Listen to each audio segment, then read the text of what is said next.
ഇല്ല, അദ്ദേഹത്തെക്കുറിച്ച് ഞാനൊന്നും പറയില്ല. കാരണം അദ്ദേഹത്തെക്കുറിച്ച് തെരഞ്ഞെടുപ്പിന് മുമ്പ് ഞാൻ പറഞ്ഞു ഇങ്ങനെയൊക്കെ ആയിരിക്കും എന്ന് പറഞ്ഞപ്പോൾ സാരമില്ല എന്ന് വിചാരിച്ചപ്പോൾ ഇനിയിപ്പോൾ എല്ലാവരും അനുഭവിച്ചുകൊള്ളുക എന്നുള്ളതേ ഉള്ളൂ. ഇങ്ങനെ ഞാൻ പറഞ്ഞില്ല, എന്തും തെറ്റിയും. ഞാൻ എൻ്റെ തെരഞ്ഞെടുപ്പിന് മുമ്പ് എൻ്റെ പ്രസംഗങ്ങൾ കേട്ട് പലരും എന്തിനാണ് നിങ്ങൾ അങ്ങനെ പറഞ്ഞതെന്നൊക്കെ ചോദിച്ചിട്ടുണ്ട്.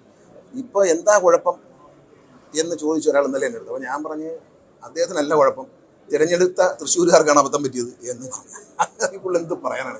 അതെ, ഇത് ഞാൻ പറഞ്ഞതല്ലേ ഇലക്ഷന് മുമ്പ്. ഞാൻ പറഞ്ഞപ്പോൾ എനിക്കൊരു പ്രശ്നമല്ല. എനിക്കറിയാവുന്ന ആള്, വർഷങ്ങളായിട്ട് അറിയാവുന്ന സ്വഭാവമായിട്ട് ഞാൻ പറഞ്ഞതേ ഉള്ളൂ. ഏതായാലും തൃശ്ശൂരുകാർക്ക് എന്തെങ്കിലുമൊക്കെ ഉപകാരം ഉണ്ടാകട്ടെ എന്ന് പ്രാർത്ഥിക്കുന്നു, ദൈവത്തോട് പ്രാർത്ഥിക്കുന്നു. വർഷങ്ങൾക്ക് മുമ്പ് ഇദ്ദേഹം പരചന്ദ്രൻ്റെ അഭിനയിച്ച ശേഷം ഇദ്ദേഹത്തിൻ്റെ കാറിൻ്റെ പുറയിൽ എപ്പോഴും ഒരു SP തൊപ്പി ഉണ്ടായിരുന്നു. മനസ്സിലായി? കാറിൻ്റെ പുറയിലേ, കാറിൻ്റെ ഗ്ലാസ്സില്ലേ, ഗ്ലാസ്സിനൂടെ പുറത്തേക്ക് നോക്കി നമ്മൾ സാറിന് SP പണ്ട് പോകുമ്പോൾ അവരുടെ തൊപ്പി ഊരി ഇങ്ങനെ പുറകിൽ വെച്ച്.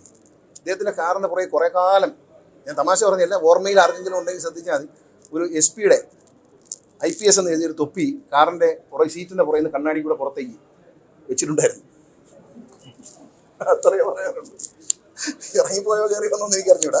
അങ്ങനെ ഒരു സാധനം ഉണ്ടായിരുന്നു. അത് തിരുവനന്തപുരത്തുള്ളവർക്ക് അറിയാം, കണ്ടിട്ടുള്ളവർക്ക് എല്ലാവർക്കും അറിയാം. ചോദിച്ചാൽ പറഞ്ഞു തരും. നമ്മളിൽ ഇപ്പോൾ വീഡിയോ ഒന്നുമില്ല. അങ്ങനെ ഒരു സാധനം ഉണ്ടായിരുന്നു. ആരോട് പറയാം? ആക്ഷനൊക്കെ അവരവരെ ഇഷ്ടമാണ്. ഞാൻ സംവിധായകനല്ലല്ലോ കട്ട് പറയാൻ. ആക്ഷനും റിയാക്ഷനൊക്കെ അവരവരെ ഇഷ്ടമാണ്. നമ്മൾ കട്ട് പറയാൻ സംവിധായകനാണ്.